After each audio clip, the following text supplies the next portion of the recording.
Is it exposed all right? Hmm? Yeah.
You've got questions.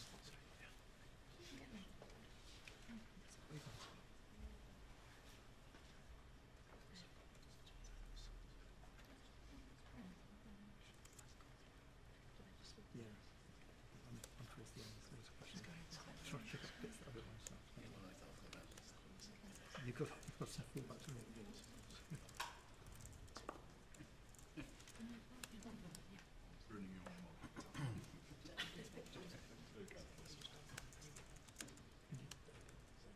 Straight to yeah.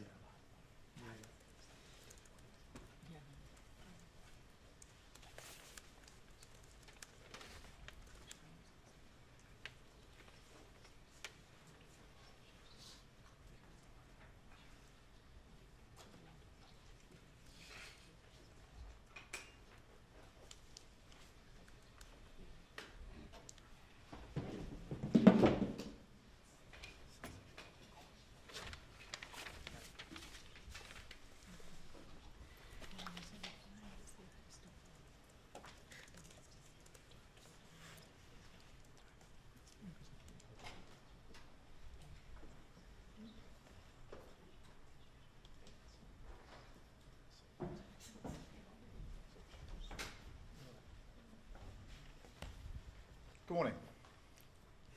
The conflict in Iran and across the Middle East is now entering its third week. So I want to take a moment to set out how we're responding to this crisis and standing up for the British people.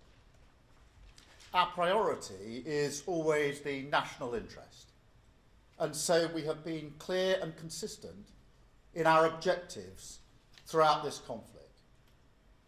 First, we will protect our people in the region. Second, while taking the necessary action to defend ourselves and our allies, we will not be drawn into the wider war. And third, we will keep working towards a swift resolution that brings security and stability back to the region and stops the Iranian threat to its neighbours. I want to see an end to this war as quickly as possible, because the longer it goes on, the more dangerous the situation becomes, and the worse it is for the cost of living back here at home. Now, in recent days, I've visited community centres in England and Northern Ireland, and I know people are really worried about what this means for them. And look, I grew up working class in the 1970s. I remember how it feels when you're struggling to make ends meet. It's a knot in your stomach every time the bills come through the door. And that's at the forefront of my mind in meeting this crisis. So in a moment, I'll set out what we're doing to help people with the cost of living. But let me first give you an update on what we're doing in the region. We continue to work around the clock to help our people in the Middle East. As of this morning, over 92,000 British nationals have returned to the UK on commercial and government charter flights. Now that work continues, including to support British citizens in Lebanon. Our armed forces are working 24/7 to protect British lives and British interests and support our Gulf partners. We have thousands of service men and women in Cyprus and across the region. 3 squadrons of fighter jets working alongside counter-drone teams to intercept Iranian attacks. They are protecting our people, our bases, and our allies night and day. And I pay tribute to all of them. We're also continuing our diplomatic response. The Foreign Secretary has been in the region in recent days. I'm in close contact with leaders from across the Gulf and Europe and beyond. I met Prime Minister Carney earlier this morning, and I'll be meeting President Zelensky soon, because it's vital that we continue to focus on supporting Ukraine. We cannot allow the war in the Gulf to turn into a windfall for Putin. Now, it's clear the US operation has massively weakened the military capability of the abhorrent regime in Iran. The question is, what comes next? When the fighting stops, we are going to need some sort of negotiated agreement to constrain the threat posed by Iran, to limit their ability to rebuild their nuclear program, to pose a ballistic missile threat and arm their proxy militias, and limit the threat that they can pose to international shipping, which is hitting global supplies of oil, of gas and fertiliser, which is pushing up prices here at home. Now, we've already acted alongside other countries to release emergency oil stocks at a level that is completely unprecedented. But ultimately, we have to reopen the Strait of Hormuz to ensure stability in the market. That is not a simple task. So we're working with all of our allies, including our European partners, to bring together a viable collective plan that can restore freedom of navigation in the region as quickly as possible and ease the economic impacts. Now, because of the decisions that we have taken, the British economy is better placed than it otherwise would have been to weather the storm. Since the election, we've built up our national resilience. We are delivering the biggest uplift in defence spending since the Cold War. We're investing in clean British power to boost our energy security and protect people working from volatile fossil fuel markets. And because we have brought stability back to our public finances, stability that I will never put at risk, we are in a better position today than we were at the start of the Ukraine war 4 years ago. Now, back then, inflation was 5% and rising. We brought it down to 3% today. And this isn't just about dry economics. It's about values. We built this resilience for a reason, to give us the space to act, to support working people, and shelter our country from the shocks, the volatility that is buffeting our world. And we are active.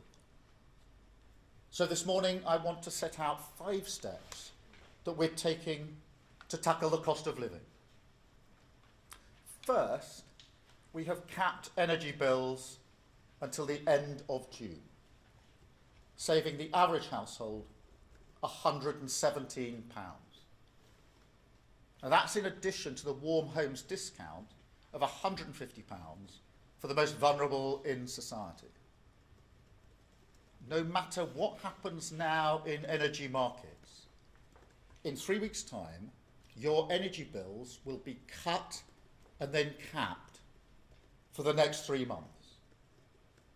And I can announce today that we're giving a legal direction to the energy companies to ensure that every penny of the savings that we delivered through last year's budget is passed directly onto customers to keep bills as low as possible.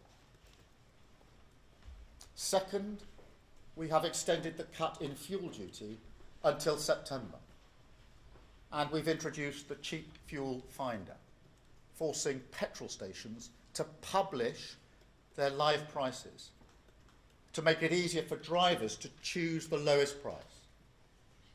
Now let me be really clear on this.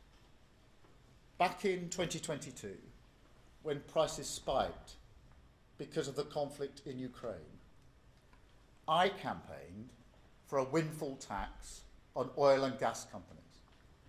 And we have raised it in government to ensure that companies can't profit from spikes in prices like these, and that money will go back into people's pockets. I simply will not allow companies to make huge profits from the hardship of working people. Now, this government was elected to stop that, and we will. That's also why we're going to support rural communities with the cost of heating oil. And this is point number 3. The CMA reported last week what every heating oil customer already knows. These are accounts of suppliers cancelling orders and jacking up prices. Now that kind of conduct is completely unacceptable.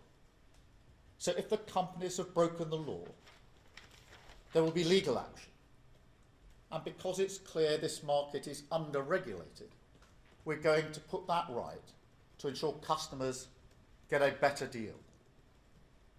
But we won't just wait for that.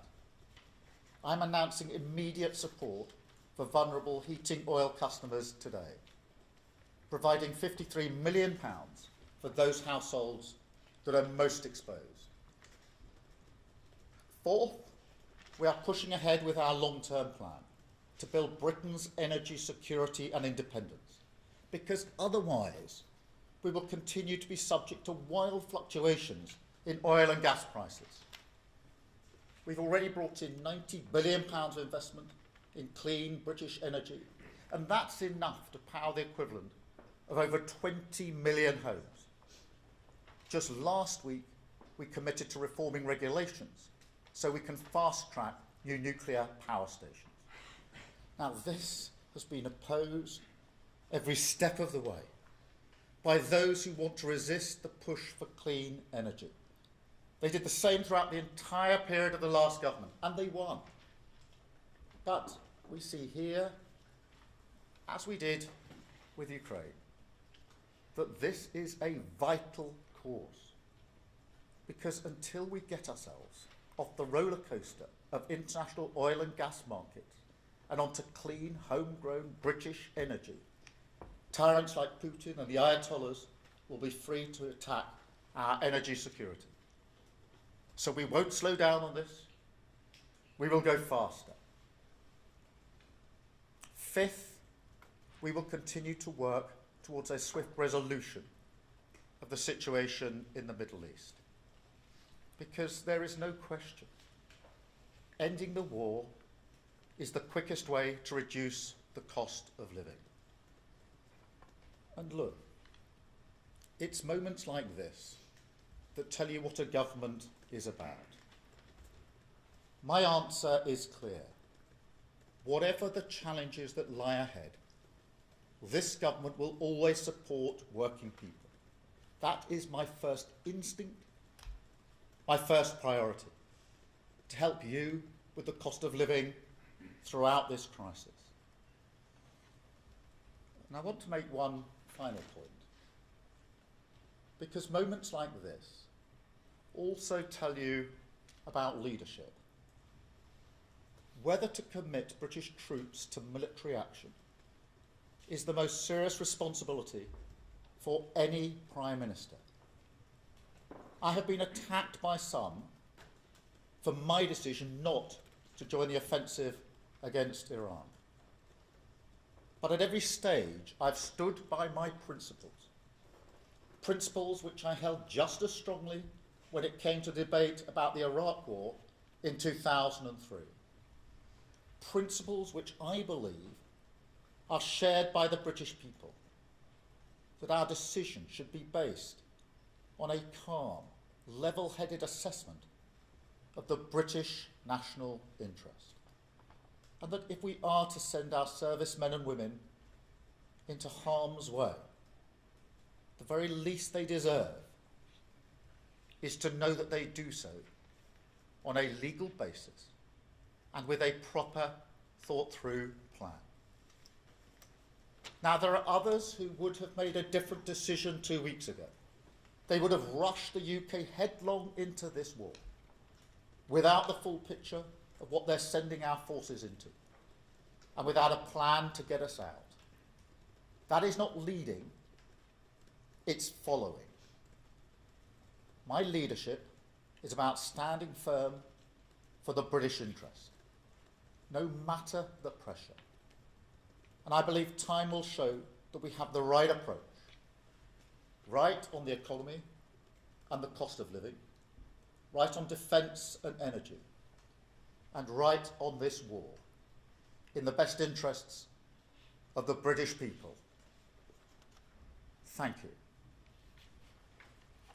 And now I will take some questions. And I think, Chris Mason, I'm starting with you. Thank you, Prime Minister. Chris Mason, BBC News. Given the frequency of huge government interventions in recent years after the pandemic and after the war in Ukraine, and where that's left the public finances, do you feel a constraint on whether you'd be able to offer any more support on the impacts of this war if it drags on? And if I may, you say the UK won't be drawn into the wider war, but you're willing to be part of what you described as a viable collective plan to keep the Straits of Hormuz open. What is the UK willing to do in specific terms? Well, the two are linked, as you'll appreciate straight away, Chris, because the Straits of Hormuz is obviously vital in relation to the price of energy and the impact that that's having on the cost of living. So these are not two distinct and discrete issues. And on the Straits, we've been discussing this with partners, including European partners, Gulf partners, and the US. And obviously, we need to look at the options. We've already got autonomous mine hunting systems in the regions. We're looking at options and expertise, but working with our allies on that.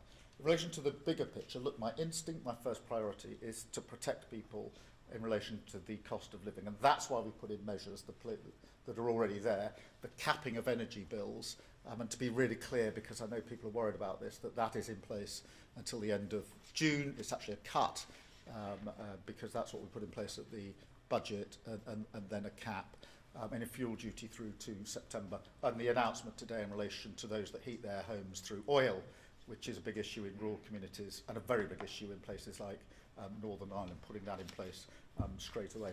As to what might happen in 3 months or 6 months, I'm not going to stand here and pretend to you that we all know what the situation will be in 3 or 6 months' time. We don't.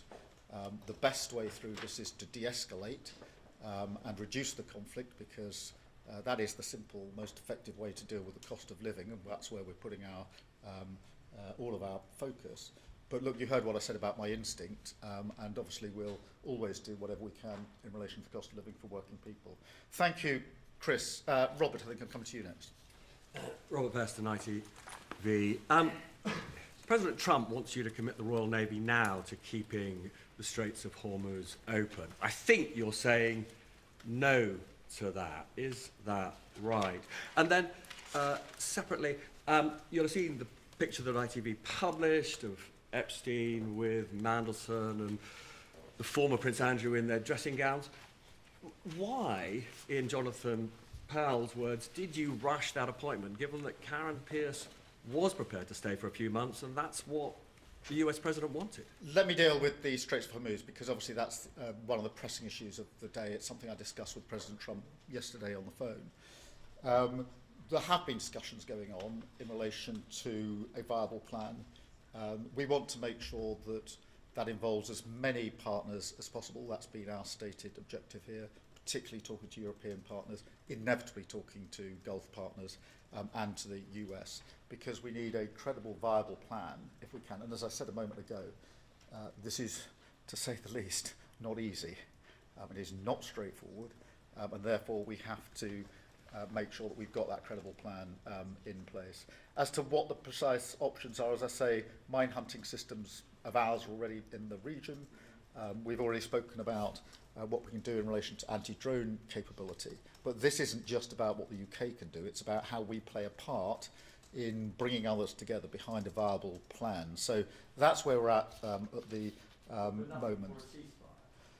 Well, we're looking through the options. It is difficult, of course, it's difficult, there's no hiding that, but that's what we're working on in terms of a viable plan, because ultimately we need to get the straits opened, otherwise the price of energy will remain very high for reasons that everybody understands. So it's part and parcel of what we're doing on the cost of living.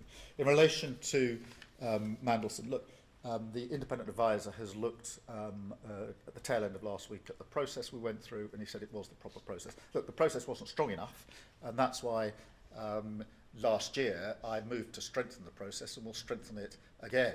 My reflection is the process wasn't strong enough. The process was followed, but was the process strong enough? No, it wasn't. Now, I recognise that back in September, when the Bloomberg emails came to light, and it was then that I started the process of strengthening it, and will continue to do so. Thank you, Robert. Beth, can I come to you? Yeah, thank you. Beth Rigby, Sky News. Prime Minister, people are worried sick at the prospect of their energy bills going up by £300 or more after June. The Conservative government back in 2022 capped bills for all households through an energy price cap. It cost about £40 billion.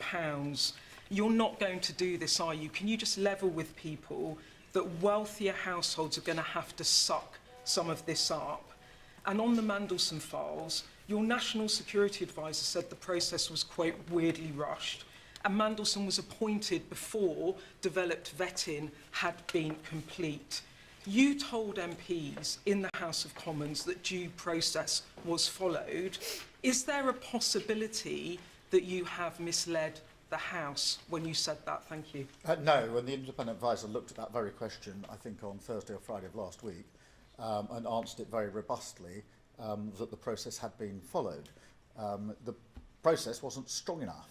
and amongst the changes that I intend to put into place is the fact that you can't announce someone until the vetting is finished. It wasn't an individual decision in the Mandelson case, that was the process. Well, you only have to look at that in the light of the appointment to realise that that needs to change. But on due process, the process that was there was followed. The problem was the process wasn't strong enough. But ultimately, it was my mistake, and I have apologised for that, and quite right too. In relation to the wider point about energy bills, because I do know how worried people will be about this, and as I said, I've been to a number of community centres across the country where you can feel that, and I'm not surprised. We're not ruling anything out, but it is very difficult to say at this juncture what the position will be in July, which is when the current energy cap runs out, or what the position will be in September. And obviously our focus at the moment is de-escalating, dealing with the straits, and trying to find a way to limit the impact. My instinct is always to help working people in a situation like this, hence the energy price cap that we put in place. In fact, reducing energy bills, which is one of the measures at the budget, and making sure that is held until June.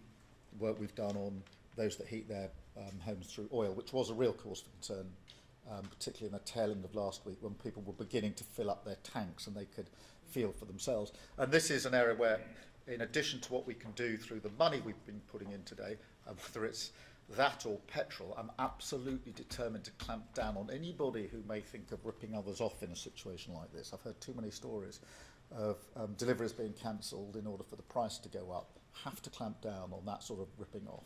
But I'm not going to say to you now, because so much is unknown, what we might do in July. We are going to have to do what we can do now to de-escalate, keep this all under review. As soon as it's necessary to say anything further, I will obviously do so. But it's simply not sensible to say that in a number of months' time, not knowing what the situation will be, that the following will be ruled in or ruled out. So that's the approach that we're taking. Thank you, Beth. Can I go to Andy at Channel 5? Thank you, Prime Minister. Andy Bell, 5 News. So initially you said no to the President when he wanted to use UK bases for the first wave. It feels like now you're saying no again to sending certainly any kind of shipping to open up the Gulf. Are you basically saying to him, there is no military way of opening up the Straits of Hormuz, we have to go for de-escalation? And presumably you must be getting worried now that your relationship with the President is getting pretty frayed. Well, just to go through this in order, I said no to get involved in the initial offensive action and getting drawn into the war. And I stand by that decision. As I said a moment ago, many people criticised me heavily for that decision and indicated that they would have rushed into the war, only, in my view, for them to backpedal a week or two later when they saw the consequences of what action they would have taken had they been Prime Minister. In relation to the defensive action, whether it's what we're doing in the region, have been doing since the few hours after the conflict started, or whether it's the use of our bases, that is in collective self-defence of our people in the region and our bases. The Strait of Hormuz is then a separate discussion, and it is a discussion. We're not at a point of decisions yet, and I want to really stress that. It is obviously a difficult question, that goes without saying, in relation to how you safeguard maritime traffic through the straits. Everybody knows the geography and the risks, but we are working and discussing that with the US, with Gulf partners and with the Europeans, and I discussed that yesterday with President Trump in the way we often discuss things. So that's where we're at on that. There are no decisions having been made. It'll have to be something which is agreed by as many partners as possible, is my strong view. And we're not at that stage yet, but we are working hard. I discussed it with President Trump yesterday in the way that you would expect between two allies and two leaders. And as soon as there's more to report, I will make sure that you have that. Thank you, Andy. I've got Chris Hope from GB News. Chris. Thank you, Prime Minister. GB News viewers are very, very worried about petrol prices, as you might understand. They don't understand why you won't open up oil and gas fields to try and bring down the cost, mitigate that against, of course, the dash to net zero. Why not open up those oil and gas fields? And just on the special relationship, If 1 is bad and 10 is good, how would you rank your special relationship right now with Donald Trump? Well, in relation to, I do know how anxious your viewers and everybody else will be in relation to their energy bills, because there's a conflict going on. They will have their own views and worries about the extent of that conflict. And many are worried that it escalates rather than de-escalates. I'm clear we need to de-escalate. In relation to their bills in the here and now, we are taking measures to protect them, and I want to just make that clear for all your viewers, because for the next 3 months their bills will come down and be held down, and they need that reassurance, because some are worried that they're going to go up next week or next month. That won't happen. Obviously we'll have to keep under review what happens elsewhere. If they're oil based, and some of your viewers will be, the announcement I've made today is to give them help with that, because already their bills are going up and they're not within, or they wouldn't otherwise be within the scheme. On oil and gas in the North Sea, obviously that's going to be part of the mix for many years to come, so there's no difference of position there. We did make progress on what's called tiebacks. Your viewers may have seen that or not, but that basically allows further access into oil and gas in the North Sea, so that's already in place. But the question I'm answering or trying to address at all times is what are the measures that are actually going to take money off bills now or in the foreseeable future, and that is by ensuring that we've got a better mix of renewables and that we go to renewables. And there's no denying, because we've seen this firsthand now. We saw it in Ukraine, we saw it in the 12 Days War, we're seeing it again now. If you're on the international market for oil and gas, you're vulnerable to the price going up on the international market, because we, the UK, have little control over that. And our North Sea oil doesn't give us control over that, because we sell onto the market. What gives us control is renewables, our own homegrown energy, which is then more secure and more independent, which is why I think that we should go further and faster in relation to renewables. Let's get control of our own energy, so that whatever's happening on the world, we control what's happening in this country. And I think for many people, they'd say, by whatever means you do it, get control of energy, so I don't have to keep worrying that my bills are going to go up and down. I want to get to that place as quickly as possible, Chris. Thank you very much. Oh, look, I mean, it's a good relationship. We had a good discussion yesterday about the Straits, as you would expect. We're strong allies, have been for decades. But it is for me to act in what I consider to be the best interests of Britain. And I have to keep that uppermost in my mind. And it is interesting, for want of a better word, that those that 2 weeks ago were urging us to go headlong into the full-blown war are beginning to have second thoughts about that, and there's reason for that. The problem, as I pointed out to the Leader of the Opposition last Wednesday, is if you're Prime Minister, you don't get to come back a week later and say, oops, I made a mistake about that war, can I back out of it now? You have to make the decision that you genuinely believe is in the best interest of the British people from the get-go. Thank you, Chris. I've got Matthew Gay. Thank you, Prime Minister. Matthew Gay, the Quid Squid Personal Finance. Life is about to get a lot more expensive for people in the UK due to what's going on abroad. Food and petrol are already going up, and energy bills past the price cap could also be seeing an increase, which a lot of people can't afford. So the government likely have two options: either do some of the stuff that you've already mentioned and find ways to cut these bills, or get more money into people's pockets. So with regards to the latter, how is the government planning to help people? Yeah, well, thank you very much, and both are really important, because we are taking measures to keep bills down, and that's why I can say that energy bills will be cut and capped for 3 months. At the same time, we need to make sure more money goes into people's pockets. That's why we've done a lot of work on things like the minimum pay, to make sure that that goes up, as it will go up in April, so people have got more money in their pockets. It's very important that we point out that wages are going up higher under this government than they went up under the first 10 years of the last government, because it will be a question of, for most people, how much am I getting in on a monthly basis, and can I meet the bills that I've got to pay on a monthly basis. And just to be clear, because I do think this is important, when I was growing up, we didn't have enough money in my house to pay our bills. So I know what that feels like, to be around the kitchen table really worried. And I do genuinely know that there are many people across the country who are having those conversations today, who are really worried about it. And that's why it's important that I reiterate that my instinct, my first priority, is to do whatever we can to protect them, whether that's cutting or holding bills, or whether it's making sure they've got more money in their pocket in the first place. Thank you so much. I've got Jason Groves, Daily Mail. Jason. Thanks, Graham. Can I ask you a couple of questions about petrol? You've talked a bit about profiteering, but at the moment, obviously, the Treasury is getting a big windfall from VAT on petrol. Every 5p it goes up, they get another penny. Shouldn't you be giving that money back? And then secondly, Nick Butler, who you may know, used to work for Gordon Brown and BP, was out this morning saying we could be facing petrol rationing in a couple of months. What sort of preparations are you making for that? Well, on both those issues, I mean, on fuel duty, that is being held till September. And yeah, that's held till September. And I know people are urging me, what are you going to do after September? But that is 6 months away.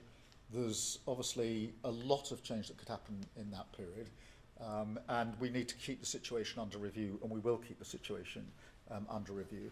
In relation to the supply of energy, obviously we're taking all necessary measures to make sure there is the right supply of energy. It's really important that we do so, and it will always be a mix of oil and gas and renewables. We're actually using more renewables now than we were in 2022, which is helping in relation to supply, but we'll keep that under constant review. Thank you, Jason. I've got Millie from The Independent. Thank you, Prime Minister. Millie Cook from The Independent. Pat McFadden this morning appeared to play down Trump's warning that the future of NATO would be very bad if we don't send warships to the Strait of Hormuz, describing it as rhetoric from the President. How concerned are you about the breakdown of the NATO alliance, and would you agree with Mr McFadden that Trump's threats are just rhetoric? Well, firstly, we are working with others to come up with a credible plan for the Straits of Hormuz to ensure that we can reopen shipping and passage through the strait. Let me be clear, that won't be, and it's never been envisaged to be, a NATO mission. That'll have to be an alliance of partners, which is why we're working with partners both in Europe, in the Gulf, and with the US. It's important that we continue that. It is not straightforward, and you can see that historically when there have been other conflicts that have affected the straits. But I do think that working with others, including the US, is the way to go forward. And I had a perfectly good discussion with President Trump about that yesterday. And of course, as you'd expect, I mean, we are talking to the US at all levels, all the time. And whether it's the US, whether it's Europe, whether it's Gulf partners, we are trying to pull together both partners and a plan in relation to the Straits. Thank you very much. And let me go to George Parker, FT. Thank you, Prime Minister. You said earlier that you simply won't allow companies to make huge profits from the hardship of working people. And you said that in the context of windfall taxes in the past. So I just wondered whether you were suggesting that if they carry on, as you see it, with this bad behaviour, a windfall tax or a higher windfall tax is a possibility. And secondly, taking you back to something you said right at the start, you said the longer this war goes on, the more dangerous it becomes. I just wondered if you could clarify what you mean by that and whether you feel the President shares your concerns. Well, in relation to a windfall tax, obviously there is a windfall tax in place, and we continued and extended that. And you can see in a circumstance like this why it's so important that we did so.